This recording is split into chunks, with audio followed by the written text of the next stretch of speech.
Shalom. Call hello Yahweh Bahasham Yahweh Shai Bahasham Wakaha Kodash. Double honors into the apostles, double honors into the elder bishops. Salutations to all my fellow laborers doing this work in truth, in sincerity, risking their lives and their freedom to do so, now more so than ever, the 144,000. And the scattered elect that are scattered around the four corners of the earth, that be like unto the speckled bird, the Israelite foreigners among the heathen nations that look like those heathen nations. This is not a black thing. And to the few Akwaf that are listening and learning, to you I say Shalom. This is your brother Malcolm from the branch of the Great Millstone here in Chicago, coming at you with another lesson in truth. And this won't be a long lesson, but this is an article that I've been sitting on for a couple of days, and I'd like to get some quick scriptures because, you know, I was listening to a video, actually a live show of Elder Apostle Tahar, and he was mentioning how, you know, that covering cast over that protection that Edom had. All right,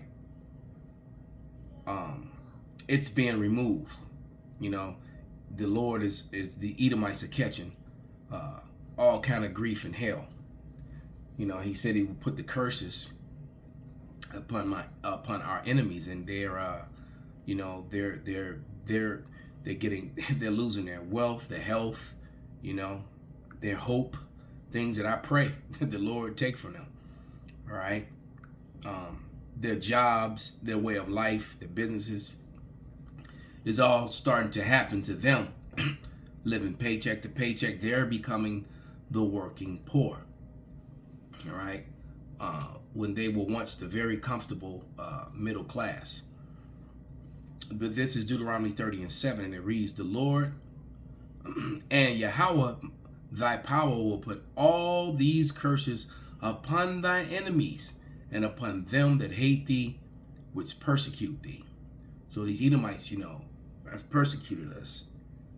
And it's funny how they complain about the Venezuelans and, you know, the other refugees and this, that, and the other, and, you know, and they're taking this and they're taking that, and they fail to acknowledge that everything that they have, they've gotten through rape, rob, and murder. That their forefathers did the same thing that the Venezuelans are doing today. Flip side of that coin, though, is that the Venezuelans are indigenous to the Americas. So-called white people were not. All right? And they did the same thing all over the Americas. So it wasn't just, you know, the same thing here, because the best parts of Venezuela is controlled by, guess who? So-called white people. The people in South America, they don't have control over their countries. And when you go to their countries, when you get to the top, to the government, it's white people sitting in office over those brown people. Or if it's not a so-called white person, it's some puppet that they set up that does their bidding. They're not ruling in favor of the people of the land. And just like in Africa, you know, South America is full of wealth, and the wealth that flows out of that country, it doesn't really benefit the people who live there. You know, Africa is full of wealth, but collectively they're not, you know, wealthy. But Edomites are wealthy because of them. I think China ran over there and locked everything down. You know, to do business, because the Chinese, you know, sought to entreat them better that they may set themselves up.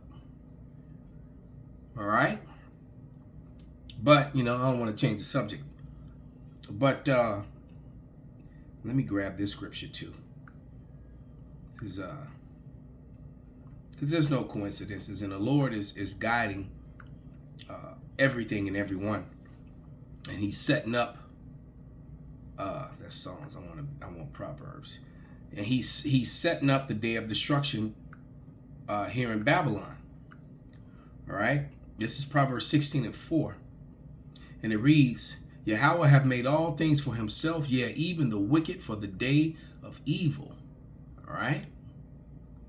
Everyone that is proud in heart is an abomination to Yahweh.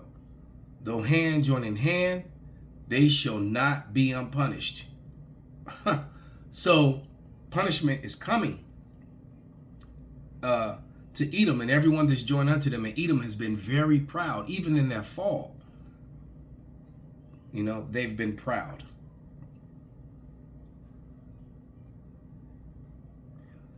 So I want to read these messages, and I have an article that you know, on the screen. I tried to pull up the exact one that he sent me, but I have a client, and so it's bittersweet because, you know, I've already come to the, you know, I've had these conversations, very frank and open talks with this particular man. He's been a client. He was a client of mine for many years. And I watched him go from millionaire, lose everything to a spiteful woman, become a broke working class dude, and then became a millionaire again. And now he's losing it all again. All right. And he's got a wife that's, you know, quite substantially younger than him, that he's worried that she's going to start banging other men because, you know, he's so physically jacked up. And he really can't give her, you know, the physical attention that she desires. She's an attractive, you know, Edomite woman, very brown Edomite woman with, you know, some great big old girls. She's an attractive girl, all right? And, you know, and now he's a father because, you know, he's like, damn, how do I become a father when most guys are becoming grandfathers? Because, you know, this guy's damn near 60 years old. He's just, you know, a couple years shy of 60. And he's got a wife that's, you know, just like 35. And our 2.5, almost 3-year-old now. So, nevertheless, you know, he's so physically messed up, he can't work out anymore. So that was yet another client that I lost because he can't really train. All right, so I can't make money training him.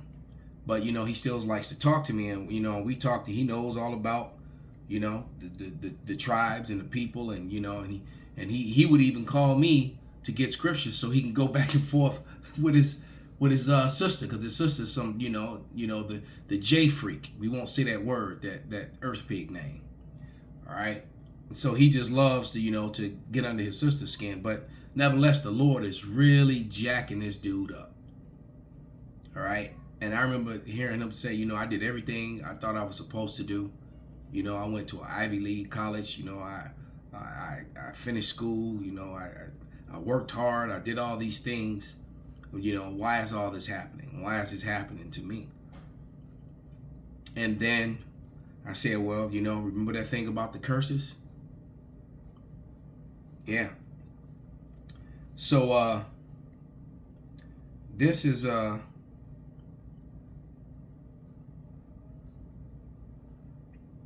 this goes back to March. This particular email, or not email, but text that I'm about to read. All right. It says, my car broke down on my drive to Orland Hills today, and I have to get it towed to the Northside Toyota. No idea what I'm dealing with yet. I have Zelle. I can send you the money because, you know, he owed me money at the, you know, and he was coming for a session. And he couldn't make it. All right. So that was that was March 18th. This is March 30th. So, you know, so after all that mess, he just, you know, sat on the sidelines. He's going to come train again. And here's the next message. I blew my meniscus in my right knee. Never. And my car broke down and I had to get a new one. He said, needless to say, I won't be in this week. You know, I skipped some stuff that didn't really need to be read. Getting an MRI aimed to my knee next Tuesday is not great. So the MRI says, I have a torn meniscus, cartilage damage, and arthritis. I'm depressed. I can barely walk. We both need a break. And I put in, we both need a break, man. All right. And then I sent him an article about Fauci. And I mean, he sent me an article from the New York Post because we went back and forth about, you know, the Band-Aid, and he took 3 of them, and he's all jacked up from that. All right. And then he sent me the article from New York Times, and it says sick lies. After years of falsehoods, health official admits U.S. funded dangerous virus research at China's, you know, so-and-so. And I'm going to show, and that was the cover of the New York Times. He sent that to me because he was defending this guy and defending the science. And I was speaking against it. And I just text back, he should be hung. He texts back, I hate them all. And then he said, and then I said, yeah, me too. He said they should be taken care of Liam Neeson style, because he's a big fan of Liam Neeson. All right. Then this is recent. I'm going for heart surgery on Monday. I'm not doing well, my friend. And, you know, so we had some conversations after that. And then he sent me, he said it was rough, but I made it through, home resting. All right. Real wake up call. And then he was saying, you know, because I remember we had the conversation in March, you know, the last time I had saw him, and he told me that he wished he had not taken the Band-Aids. You know, he hadn't been the same since. And then he wished he had listened to me. He told me that. So now to this article, okay? So let's go into this article. Something's poisoning America's farms. Scientists fear forever chemicals. And there's more. So it's not just the farms, you know, because I was always talking about how the food is tainted and this, that, and the other. But it says cornfields where biosolids from Synargo were used as fertilizer near Grandview, Texas on July 17th, 2024, which goes in, and what do they tell you? To trust the science. So what brilliant guy, well, let's just read it. For decades, farmers across America have been encouraged by federal government to spread municipal sewage on millions of acres of farmlands as fertilizer.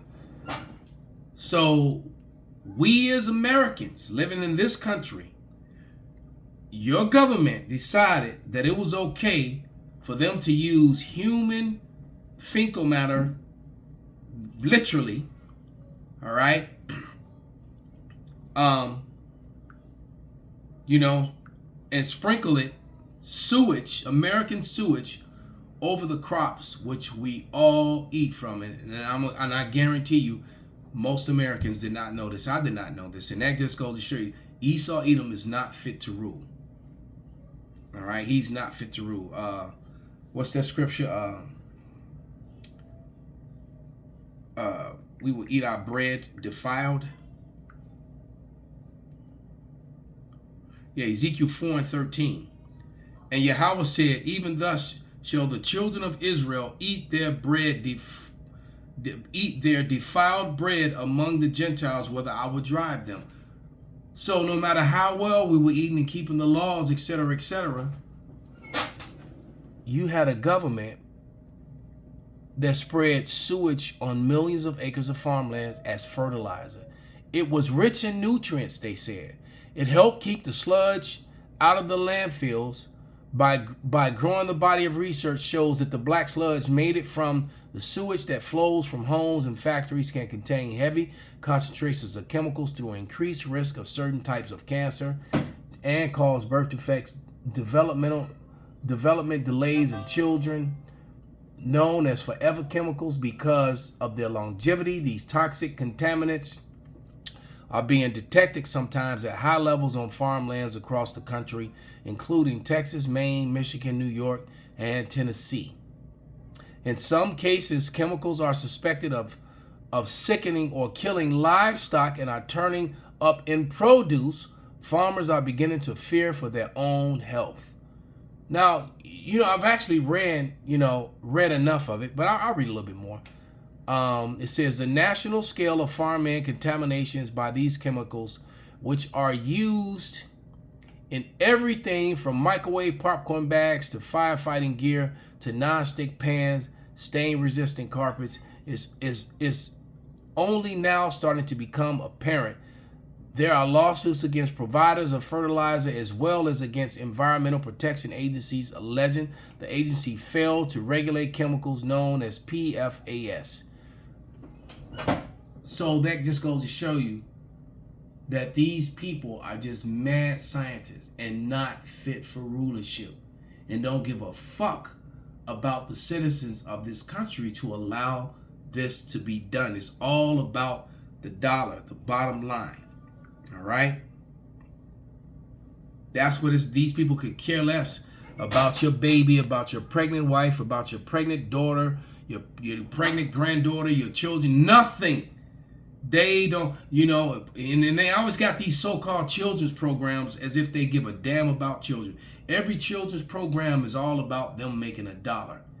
And they just hide behind the name children, like child support, so that it sounds noble and it's such a good cause, and it's just a racket and a scam that does more damage to children than it does to help them. When you actually know what I know and understand what's really going on with that one thing in particular. Okay? You don't believe the science? You're against the science? You're anti-science looking ass. All right, this is Timothy.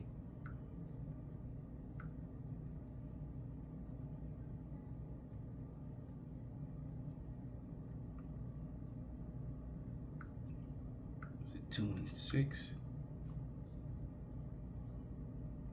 It's the 2 Timothy. Salakia.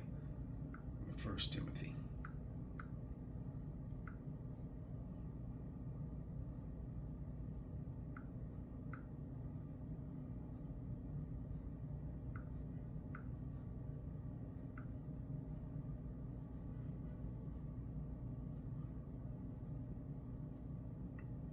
It's 1 Timothy 6, not 2 and 6. I'm tweaking. 1 Timothy 6 and 20.